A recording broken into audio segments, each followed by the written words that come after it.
Bueno, nuevamente entonces buenos días. Vamos a comenzar con el desarrollo de la unidad número 9. Hoy vamos a analizar la primera parte y ahora les voy a compartir pantalla para que puedan ver el PowerPoint que luego subiremos al aula virtual. Les pido por favor que me confirmen si, si se ve. ¿Se ve? Sí, profe. Perfecto. Bueno, entonces, como les decía, vamos a la unidad 9, justamente transita sobre lo que tiene que ver con dos etapas de la historia reciente argentina, que tiene que ver, dos etapas muy marcadas, muy diferenciadas. Por un lado, la última dictadura militar, que es la que vamos a ver en esta primera parte, y por otro lado, la segunda parte, la apertura democrática a partir de 1983, en donde van a analizar justamente en la próxima clase con la profesora Masi lo que son los gobiernos de Alfonsín y de Menem. ¿Bien? Hoy entonces nos vamos a concentrar en el desarrollo de, el proceso de dictadura.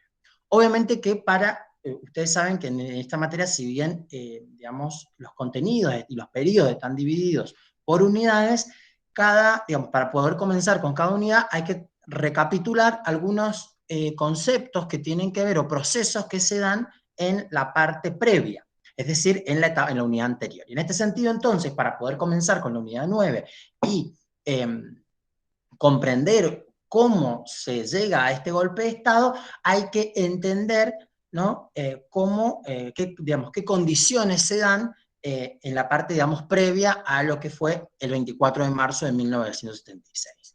Y en ese sentido, bueno, acá les hacemos como una suerte de recapitulación, en donde, bueno, digamos, para comprender, digamos, el contexto, tiene que ver, por un lado, con la muerte la muerte de Perón, ¿no?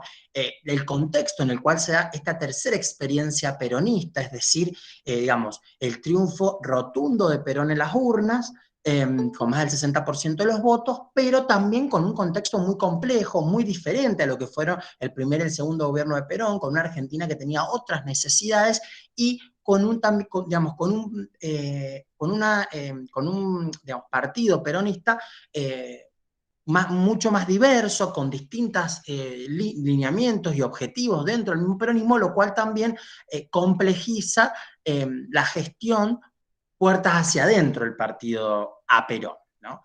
Asimismo, bueno, la muerte de Perón produce justamente este vacío de poder, no nos olvidemos que producto de esta conflictividad interna del partido, Perón decide que la vicepresidenta sea su esposa, eh, María Estela Martínez de Perón, Isabelita, es decir, no le otorga este segundo, digamos, este cargo a alguna de las líneas internas del peronismo, sino que se lo da, digamos, a su propia esposa. Y en ese sentido, entonces, a raíz de la muerte de Perón, se produce este vacío de poder, justamente porque ella no tenía una construcción política, no tenía vínculos con los distintos sectores, y justamente no solamente se produce ese vacío de poder, sino un descontrol económico que llega a una inflación de más del 500%, ¿no? Se produce este enfrentamiento entre la izquierda y la derecha del peronismo, que obviamente, digamos que durante el exilio de Perón había sido en cierta manera promovido por Perón que se efectuara, digamos que no este enfrentamiento, pero sí lo que Perón buscó es la ampliación de las bases de poder del peronismo. Entonces se incluyeron sectores de izquierda dentro del peronismo, ¿no? Pero a la vuelta de Perón, cada sector, digamos, en cierta manera buscó que su líder lo reemplazara, digamos, lo apoyara, le diera un lugar en su gobierno, etcétera. Y bueno, esto produce justamente este choque entre la izquierda y la derecha peronista.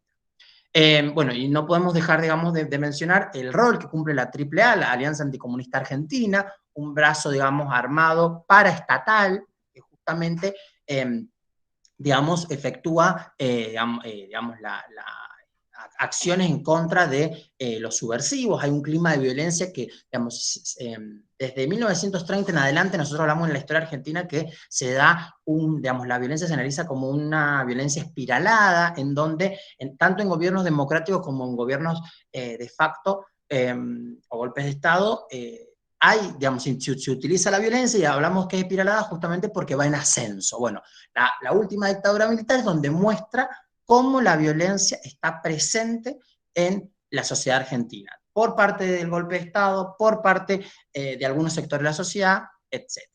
Y para nosotros que estudiamos historia institucional en el marco de una facultad de Derecho, es muy importante analizar los decretos que se dan en 1975, ¿no? Por un lado, el decreto vinculado al operativo en Tucumán, denominado Operativo Independencia, en donde autoriza a las Fuerzas Armadas a aniquilar el accionar subversivo, ¿no? Que se completaba justamente con poder autorizar y que luego después se extiende a todo el territorio nacional. Este es uno de los decretos muy importantes, que una herramienta jurídica que luego, digamos, la dictadura busca legitimar su accionar en torno a un decreto que se había dado en el marco de un gobierno democrático. Estamos en 1975, todavía un gobierno democrático. Asimismo, bueno, la incapacidad de Isabelita para enfrentar la situación que se estaba dando en la Argentina, y hubo, se analizaron distintas posibilidades de reemplazar a Isabel por el presidente del Senado, pero finalmente no hubo un acuerdo entre el Partido Peronista, la CGT y los militares. No hay que, y tampoco comprender esta situación tiene que ver justamente con analizar el contexto latinoamericano. ¿Cuál es ese contexto latinoamericano? Bueno, justamente que se estaban dando dictaduras como por ejemplo en Chile, en Brasil, y luego se comienza, estos procesos se comienzan a expandir en todo el territorio latinoamericano. Esto también, se podría, comprender a través de el Plan Cóndor, que ese Plan Cóndor tiene que ver con una coordinación de acciones mutuas de apoyo, ¿no? Que se da hacia los regímenes dictatoriales del Cono Sur, ¿no? Presente, por ejemplo, en Chile, en Bolivia, en Argentina, en Uruguay, en Paraguay, en Brasil, y que ese apoyo se da a través de los Estados Unidos. Ahora bien, este proceso de reorganización nacional, como bien les decía, comienza en 1976, particularmente el 24 de marzo de 1976, el Día de la Memoria, consagrado, en la Argentina, que es un día feriado, y esta primera junta militar conformada por Macera, Videla y Agosto. Este golpe de Estado parte de la base. A ver, primero hay que entender por qué se autodenomina proceso de reorganización nacional. Si yo digo que me autodenomino proceso de reorganización nacional, significa que quiero, redireccionar al Estado, a la Argentina, hacia algún punto, ¿no? Entonces, ¿hacia qué quiero redireccionarlo, reorganizarlo? Bueno, en torno a ciertos principios liminares, como ahí les dice el PowerPoint, objetivos básicos, ¿no? Que ellos entienden que se han trastocado ciertos valores, ¿no? Y parten de la base, justamente, ¿cuál es su diagnóstico? Ellos dicen, bueno, en realidad, la estructura social, ¿no?, que tenía la Argentina, basada en un estado providencia, podríamos también decir un estado de bienestar, ellos entienden que eso desemboca en una exacerbación de los conflictos sociales. Y en ese sentido, entonces, eso genera, por lo tanto, inestabilidad política y promueve que se desarrollen la subversión, ¿no? Ese era como el diagnóstico que ellos entendían. Entonces, en torno a eso, ellos quieren reorganizar el Estado en base a ciertos principios que ellos lo entienden como verdades inmutables, como, que tienen que ver justamente con principios del liberalismo, principios católicos, que se respete las jerarquías, ciertos principios tradicionales que obviamente ellos observaban que desde el punto de vista de los subversivos eran trastocados o se habían roto, se habían resquebrajado. Ahora bien, ¿cuáles fueron los instrumentos legales que se dieron en el marco de este contexto, de esta dictadura militar? Bueno, en el primer lugar, se establece justamente el Acta para la Reorganización Nacional, justamente que establece ciertas pautas. Luego, el acta fijando los propósitos y objetivos básicos de este proceso de reorganización nacional. En esto sí es importante tener en cuenta que ellos tenían dos, por así decirlo, dos objetivos, ¿no? Uno inmediato y otro más a largo plazo. El objetivo inmediato tenía que ver con aniquilar a las organizaciones guerrilleras, ¿no?, y todo el entorno de las mismas. Y el objetivo más a largo plazo buscaba justamente transformar las estructuras de la sociedad, ¿no? En torno justamente, llevándola nuevamente a esos principios, esas verdades inmutables, ¿bien? Asimismo, entonces, se dicta el Estatuto para la Reorganización Nacional, y el reglamento para el funcionamiento de la Junta Militar, el Poder Legislativo y la CAL, la Comisión de Asesoramiento Legislativo. Ahora lo que vamos a analizar es cuál es, digamos, cómo es la organización justamente que se da puertas hacia adentro de este proceso de organización nacional. Ahora bien, ¿qué contenido tenían estas actas? Bueno, en primer lugar, se le otorgaba la suma del poder constituyente al poder ejecutivo. ¿Bien? En ese sentido, entonces, cada arma iba a tener el 33% del poder. Esta es una de las diferencias esenciales que tiene respecto de los otros poderes, de los otros golpes de Estado. ¿Bien? ¿Qué significa eso? Bueno, en otros golpes de Estado, la organización no se había dado de esta manera. ¿Bien? En este golpe de Estado, cada arma tiene un 33% del poder y está presente, digamos, cada arma en la Junta Militar, pero no solamente eso, sino también en la Comisión de Asesoramiento Legislativo y en cada ministerio. Es decir, cada ministerio se distribuyó a distintas armas, así como también las gobernaciones de las provincias. Toda la organización estatal estaba, digamos, en base a una división tripartita del poder, en una distribución igualitaria de cada una de las armas. Ahora bien, como yo les decía, lo que se buscaba era reorganizar la nación, renovar las estructuras económicas digamos, las instituciones en torno justamente a este diagnóstico de que este Estado-providencia desembocaba en inestabilidad política y en caldo de cultivo para la subversión. Y en ese sentido, entonces, justamente lo que se buscaba era volver a esos principios básicos de soberanía política, digamos, de respeto a la moral cristiana, la tradición nacional, la dignidad de ese ser argentino que se ha perdido, la seguridad nacional, digamos, y todos los principios del mundo occidental y cristiano. Ahora bien, lo que se busca entonces era, ¿cuál era el sustrato ideológico de la élite militar? Bueno, justamente volver esos valores cristianos y occidentales, producto de una doctrina liberal conservadora. Ahora bien, hay que analizar algunos conceptos. Por un lado, el tema del terrorismo de Estado. ¿Qué significa el terrorismo de Estado? Bueno, tiene que ver con un plan sistemático y organizado por parte del Estado para reprimir a los subversivos. Este plan de terrorismo de Estado, digamos, se toma a partir de ciertas experiencias que se habían dado en otras partes del mundo, como por ejemplo en la guerra de Algeria, en donde Francia había aplicado digamos, herramientas similares para la represión de digamos, de los opositores al régimen. ¿Bien? Esta metodología se aplica en todo el país, ¿bien? Respondía el esquema a una cadena de mandos de forma vertical, ¿no? Y lo que se hacía era una división territorial, digamos, en donde se cuadriculaba el territorio y se iba, digamos, avanzando en torno a la identificación de los guerrilleros, de los subversivos y todos digamos, los familiares y sus redes de conexión. ¿Bien?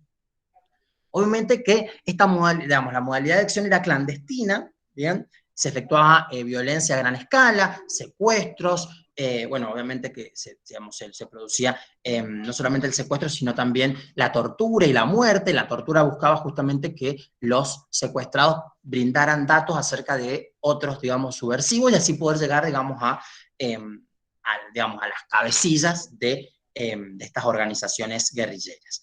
Se produce, digamos, una violación, como yo les decía, si bien la violencia ha estado presente en gran parte de la segunda mitad del siglo XX, en Argentina, esta violencia se da en forma espiralada, va aumentando. Entonces, ya, digamos, se produce un uso de la violencia en forma exacerbada durante esta dictadura militar y surge entonces la figura del desaparecido.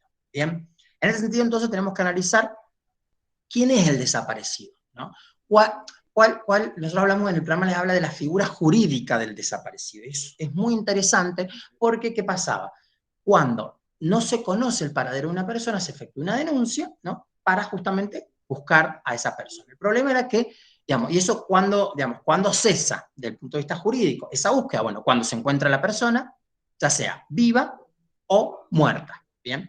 En este caso no se encontraba, ¿no? Entonces no había forma de darle una respuesta jurídica. Digamos, en algún momento se pensó, por ejemplo, en hacer uso de la ausencia con presunción de fallecimiento, que está previsto en nuestro derecho civil, pero la realidad es que esta figura jurídica del desaparecido justamente digamos, se aplicaba a aquellas personas que habían sido, digamos, con las cuales no se había tenido noticias durante la dictadura militar y se entendía que habían sido secuestradas hasta tanto no se obtuviera alguna información al respecto.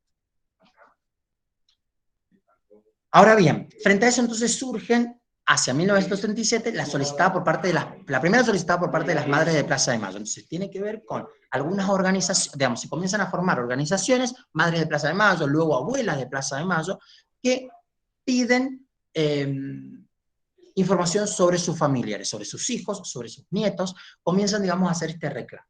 En el marco, no nos olvidemos el año, 1977, en el marco de una dictadura militar.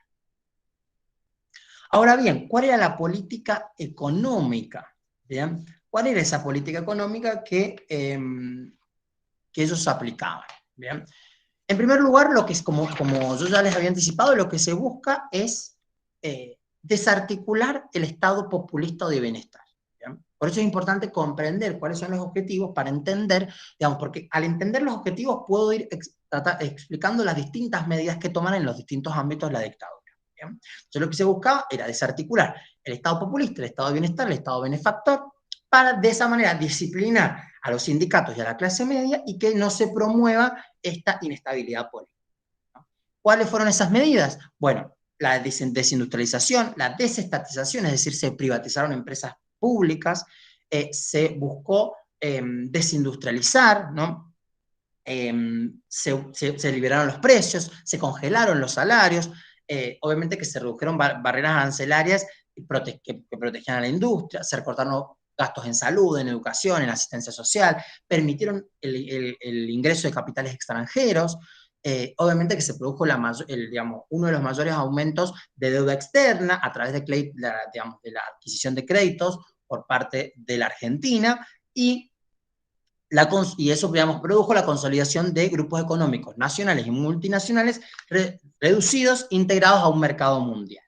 En ese sentido, entonces, ¿qué sucedió? Bueno, lo que se buscaba también era frenar la inflación, y lo que se produjo fue el fuerte, como les anticipaba, el fuerte endeudamiento externo. Asimismo, también hubo un aumento de las importaciones producto de esta reducción de aranceles, y en ese sentido, entonces, digamos, se buscó aplicar un modelo económico liberalista, ¿no? La reducción a un rol subsidiario del Estado, es decir, la no intervención del Estado en la economía. Y en este sentido, entonces, el eje ya no estaría en la industria, ¿no? O en digamos, el eje económico ya no estaría en la industrialización, o el eje económico ya no estaría, como en tiempo anterior estuvo, en el sector agropecuario, sino que en este momento el eje estaría aplicado en el sector, digamos, en el ámbito del capital y el sector financiero, ¿no? Entonces, ¿cómo se da eso? Bueno, tiene que ver con el intercambio monetario. Por lo tanto, aumentó el número de bancos y de entidades financieras que justamente prestaban dinero. Entonces, algunas empresas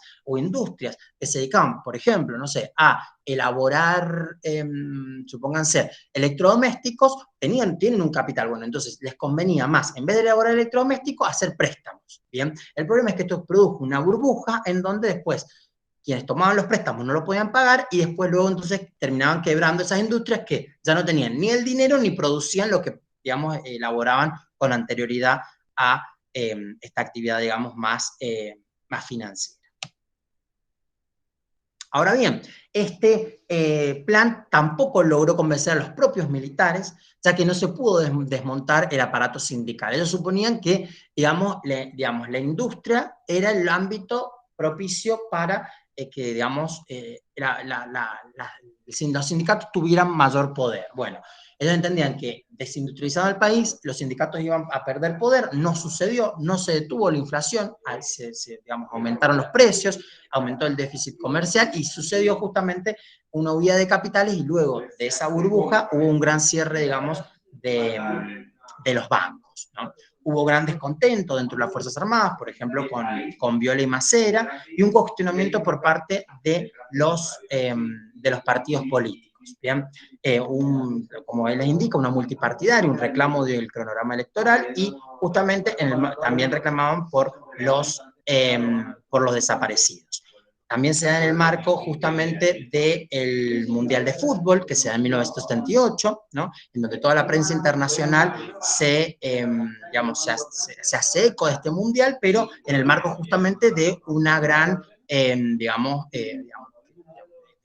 no se informa todo esto que está sucediendo y se tapa en el marco justamente de la asistencia de gran cantidad de personas a la Argentina. Entonces se da este Mundial de Fútbol, lo que se busca es, digamos, reforzar el sentimiento nacionalista, ¿no? Y otra de las cuestiones que también sucede hacia fines de la década del 70 es el conflicto que se da por el canal de Chile, por el canal de Beagle con Chile, ¿bien? Asimismo también se produce la visita de la la Comisión Interamericana de Derechos Humanos, de la OEA, la Organización de Estados Americanos, en septiembre del 79, ¿no? A partir justamente de denuncias que había recibido, y esta visita justamente pone, digamos, en evidencia que se elaboró un informe y se pone en evidencia la masacre militar que se estaba dando. Es decir, los instrumentos que se estaban dando, por más que Argentina trató, digamos, de parar de alguna manera o de ocultar, mejor dicho, lo que estaba sucediendo, la realidad es que la Comisión Interamericana pudo, en menor medida, pero pudo observarlo y pudo dar cuenta de ello. Es decir, empezó, digamos, a conocerse, al menos en el ámbito internacional, qué es lo que estaba sucediendo en la Argentina. Porque obviamente que dentro de la Argentina había un gran control de los medios de comunicación y no se manejaba casi la información de lo que estaba sucediendo.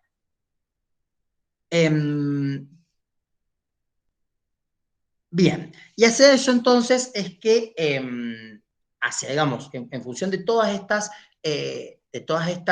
situaciones que se vienen dando hacia fines de la década del 70, es que lo que se busca es, digamos, se produce un reemplazo justamente de esta primera junta militar, en donde asume, en primer lugar, Galtieri, bien, que está del 81 al 82, que busca justamente, en primer lugar asume Viola en el 81, que se lo denomina, digamos, del sector blando, es decir, que propone un acercamiento hacia los sectores sindicales. Luego sí, como les indica el PowerPoint, asume Galtieri desde el 81 hasta el 82, era más del sector duro y lo que busca es reavivar el patriotismo y la confianza en el golpe militar. Algo parecido que había sucedido con el Mundial 78, pero ahora sucede con, digamos, su gran instrumento, su herramienta era la guerra de Malvinas. Y entonces reavivar a partir de la guerra de Malvinas ese sentimiento nacionalista y de apoyo al golpe de Estado para que éste pueda, digamos, revivir, por así decirlo, pueda tener su apoyo. Como ustedes bien saben, se produce justamente una derrota en la guerra de Malvinas, que produce el derrumbe de las Fuerzas Armadas y una crisis a nivel interno de las Fuerzas Armadas, en donde justamente se entiende no solamente que el derrote de las Fuerzas Armadas produce, digamos, un resquebrajamiento dentro de las mismas, sino que ya marca, digamos, en cierta manera, los límites en torno a los objetivos que ellos habían buscado, ¿no? Entonces, se entiende que tiene que digamos, que tiene que terminar, que tiene que efectuarse la apertura democrática, ¿bien? Y en ese sentido, entonces, se produce el reemplazo de Galtieri por Viñones. Viñones sería digamos, pertenecería al sector más blando y justamente va a efectuar el armado de la salida electoral. Bueno, acá tenemos algunas fotos que tienen que ver justamente con la guerra de Malvinas y la derrota, que tiene, bueno, también en este sentido también podríamos, digamos, indicar que, bueno, muchos de los militares que fueron no tenían la preparación indicada, tampoco el armamento, etcétera, pero realmente, digamos, fue una guerra muy sufrida por el pueblo argentino. Como les anticipaba entonces, esta guerra produce la disolución, de hecho, de esta junta militar, marina y aeronáutica. Asimismo, en ese sentido, entonces, el Poder Ejecutivo queda en manos del Ejército, se designa a Vignone como presidente, ¿bien?, para esta transición democrática, y digamos, los militares pretendían condicionar esa transición democrática, ¿bien?, buscando justamente inmunidad jurídica para los miembros de las tres fuerzas implicadas en esa represión militar. ¿De qué manera entonces se busca efectuar esta digamos, inmunidad jurídica? A través de una ley de autoamnistía, en donde justamente lo que se hace es se determina la prescripción de todos los delitos relacionados con la prescripción, ¿no? Se efectúa en abril del 83, y se buscaba que no se revisara lo que había sucedido, y por lo tanto borrar las secuelas de este terrorismo de Estado. Para repasar un poco y tener, digamos, claro esto que yo les indicaba, de que algunos de los presidentes de esta dictadura militar, que tuvimos 4, eran cercanos digamos, al sector duro, o cercano al sector blando, digamos. ¿A qué hacía referencia? Bueno, justamente los duros entendían que, como su nombre lo indica, que la clase política era irrecuperable, ¿no? Y en ese sentido, entonces, que lo que había que buscar era generar producir una renovación generacional en el mundo civil, porque bueno, ellos eran militares, para que esto pudiera, digamos, en algún punto recuperarse. Los blandos, en realidad, entienden que hay que negociar con los sectores políticos y asegurar la continuidad del proceso militar, obviamente, para evitar esas presiones sociales y políticas. Por lo tanto, en función de estas características es que, digamos, Videla y Galtieri serían del sector más duro, y Viola y Viñones serían del sector más blando. Bien, hemos rápidamente analizado las características de la última dictadura militar. No sé si tienen alguna duda, alguna consulta, si han podido, digamos, revisar el contenido, digamos, de la bibliografía. Sí, es muy importante que tengan en cuenta el tema de la organización institucional que se le da al golpe de Estado.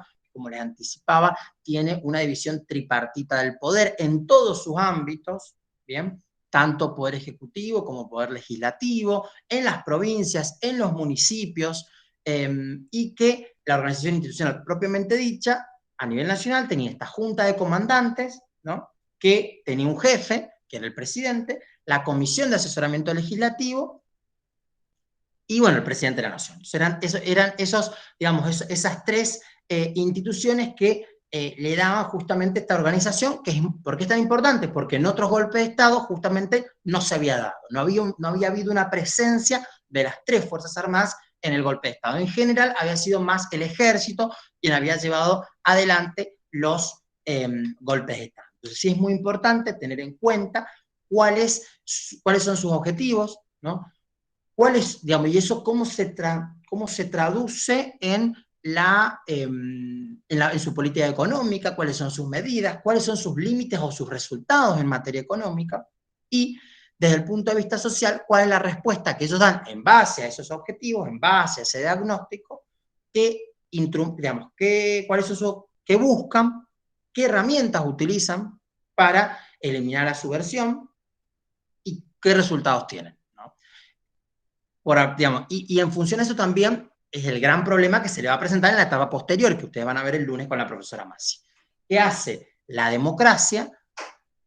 ¿Cómo responde a la cuestión militar? Es decir, ¿cómo responde a el juzgamiento de los delitos cometidos en la última dictadura militar, ¿no? En base a, desde el punto de vista legal, cuál es el reclamo, desde el punto de vista social, desde el punto de vista de las organizaciones, ¿bien? Entonces es muy importante que tengan en cuenta cuáles son las herramientas, los instrumentos que efectúan, digamos, que utilizan, mejor dicho, la dictadura para la eliminación del subversivo.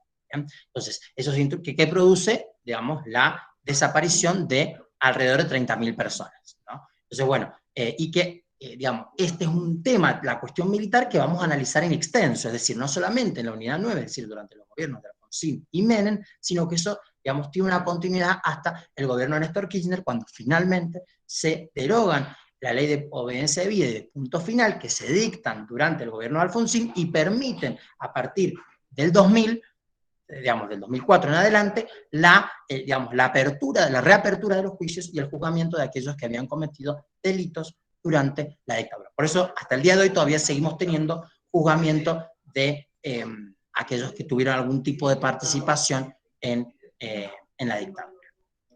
Así que bueno, no sé si tienen alguna duda, alguna consulta, algo que quieren que revisemos. Profe, yo tenía una pregunta con respecto a cómo se daba previamente la entrada, digamos, de los militares antes del 76 y después lo que terminó pasando, perdón, cuando agarra en el 76, ¿no? Y previamente siempre cuando entraban los militares antes buscaban como la idea de decir, bueno, restablecemos temporalmente el orden para llamar a elecciones y el problema que se dio con este es que toman la cuestión para, o sea, digamos, el poder, pero no buscan llamar a elecciones hasta que, digamos, es inexorable el fin ya a partir del 82, ¿sería así? Claro, en realidad lo que hoy vos tenés que tener en cuenta es, digamos, las características de este golpe de Estado son particulares, ¿no? Siempre en un golpe de Estado nosotros analizamos, bueno, quién lo conforma, ¿no? Y cuáles son, al menos, sus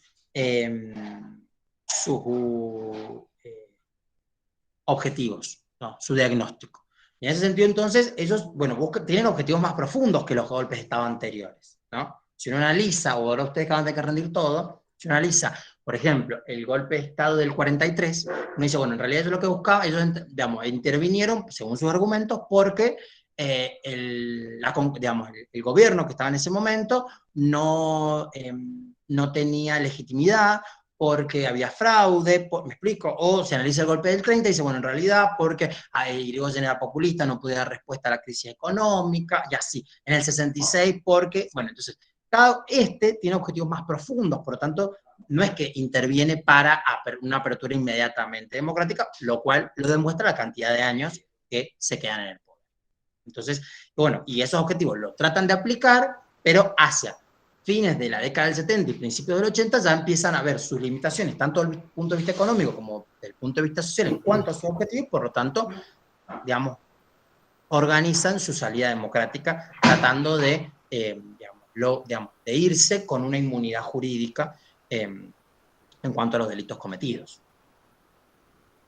No sé si quedó claro, Rosario. Sí, aparte que este último buscaba más como una cuestión de la reforma ya más a nivel social, como en esa parte que explica la cuestión de las minifaldas, la parte de la cuestión de las plazas, que no se permitía que estuviesen, en una parte de la bibliografía parece como que buscaba meterse ya más en el tejido social y no tanto por algo económico, por algo que es No, ilegítimo como hacer claro, ley. porque busca transformar las estructuras sociales, Exactamente. o reorganizar, como el nombre lo dice, bueno, ¿qué significa reorganización nacional? ¿Hacia dónde quiere? Si yo lo quiero reorganizar, si digo, bueno, el curso, supónganse, están todos los bancos mirando al frente. Bueno, no, yo quiero que estén todos en círculo. Un ejemplo. ¿Por qué? Bueno, porque entiendo que el vínculo alumno-docente, bueno, entonces ellos que dicen, no, hay que reorganizarlo en base a estos lineamientos. ¿Cuáles? Bueno, en base a la moral católica cristiana, en base a los principios liberales, en base que ellos entienden que han sido trastocados, mal entendidos, mal interpretados por, digamos, el peor enemigo que ellos ven es el estado de bienestar, el estado populista, Perón, ¿no? Porque en algún punto le terminan haciendo un golpe de estado Perón. Entonces, digamos, y como, no sé si también para recapitular un poco, durante el segundo gobierno peronista, volviendo un poco para atrás, se acentúa mucho el peronismo-antiperonismo. ¿Bien? ¿Me siguen?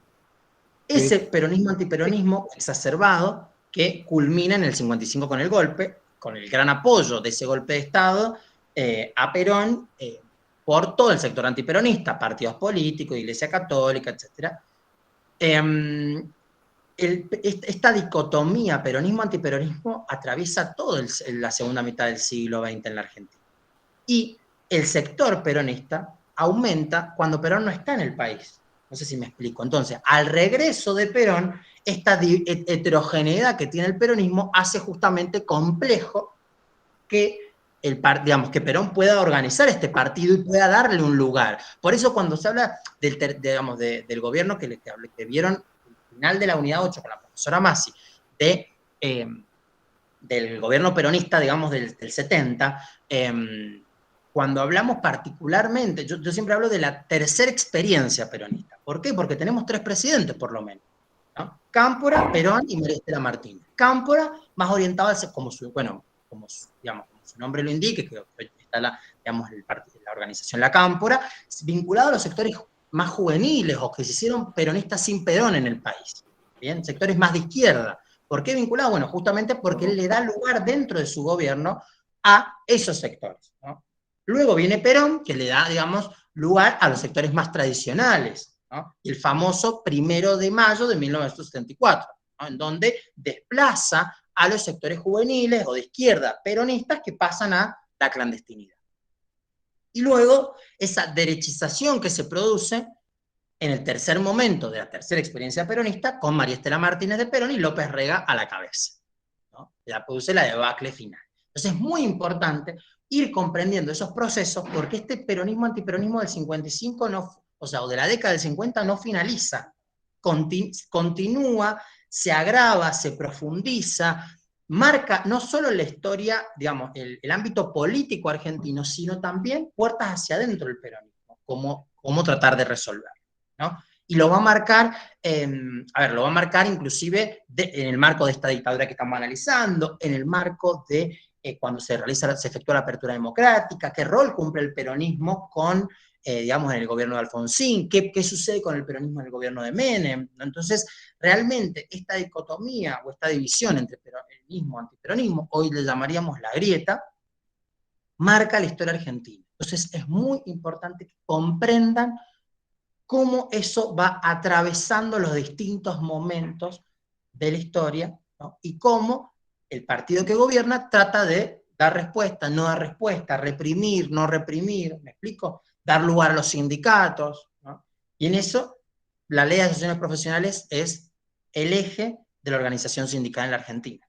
Es una de las leyes decreto ley, que sigue vigente prácticamente desde el 40 y pico hasta la fecha, casi sin modificaciones. Entonces, realmente ese decreto ley que promueve Perón en el marco del golpe de Estado, porque todavía no era presidente, organiza justamente la cuestión sindical otorgándole personería jurídica, lo cual le da una relevancia institucional que hasta el momento no habían tenido. No significa que antes no había sindicatos, sí había, pero se le da esa digamos, Una relevancia. reglamentación. Es como ¿Cómo? que le dan como una especie de, como si tenemos el Código Civil, una especie de reglamentación. Ya había sindicato, pero ahora Exactamente, lo reglamentan. Un más marco legal, institucional, digamos. realmente. Le dan un marco legal y dicen, bueno, van a haber elecciones y el que gane va a tener el vínculo con el Estado para la negociación salarial, etc. Entonces, ¿eso qué hace? Bueno, que aumenta exponencialmente la cantidad de sindicatos, pero no solo eso, sino la cantidad de afiliados a los sindicatos. ¿Por qué? Y bueno, por algo muy sencillo. Veían que sus derechos aumentaban, que cobraban aguinaldo, que los sindicatos peleaban por ellos, etcétera, etcétera. O sea, fue un fervor tan grande que, digamos, los trabajadores comenzaron a ver que sus vidas, que sus realidades cambiaban, que podían irse de vacaciones, por lo tanto, digamos, también eso nos permite comprender las bases de apoyo de Perón, cuando se convierte en presidente por primera vez y en segunda. Entonces, también eso, digamos, esas transformaciones sociales permiten comprender esta dicotomía que atraviesa toda la segunda mitad del siglo XX en la Argentina. Profesor, yo tengo una pregunta. Estuve estudiando el material y lo que noté, por ejemplo, en el caso de Torres, que hay mucha información de los planes económicos, con porcentajes, todo eso. Si bien la cuestión económica es importante a lo largo de la historia, ¿no es cierto? A los efectos de estudio, es muy importante hacer mención a los planes, cómo estaban integrados, qué es lo que significaban dentro de las décadas y todo eso, porque es muchísima información, para ver qué es lo más importante. Mire, entiendo que usted me consulta particularmente sobre el tema del gobierno de Alfonsín, que es donde hay varios planes con distintas características. Claro, pero igual atraviesa desde Perón. Sí, no, pero a ver, claro. El punto es tener en cuenta cuáles son las medidas, los nombres de los planes y algunas características, pero no le vamos a preguntar si, supóngase, la inflación fue del 101 o del 566%. Claro. explico? Entonces, Bien. medianamente, como nosotros hacemos historia institucional, no historia económica, digamos, por más que el impacto del punto de vista institucional, digamos, sabemos en la cátedra que la bibliografía es como bastante específica del punto de vista económico, pero digamos, la usamos, se las brindamos porque hace una buena síntesis del punto de vista institucional. Entonces, por eso, digamos, la seguimos utilizando. Pero, digamos, tratan de concentrarse en lo más importante, no tanto en el detalle en ese aspecto. Bueno, muchas gracias, profesor. ¿Alguna otra duda o consulta?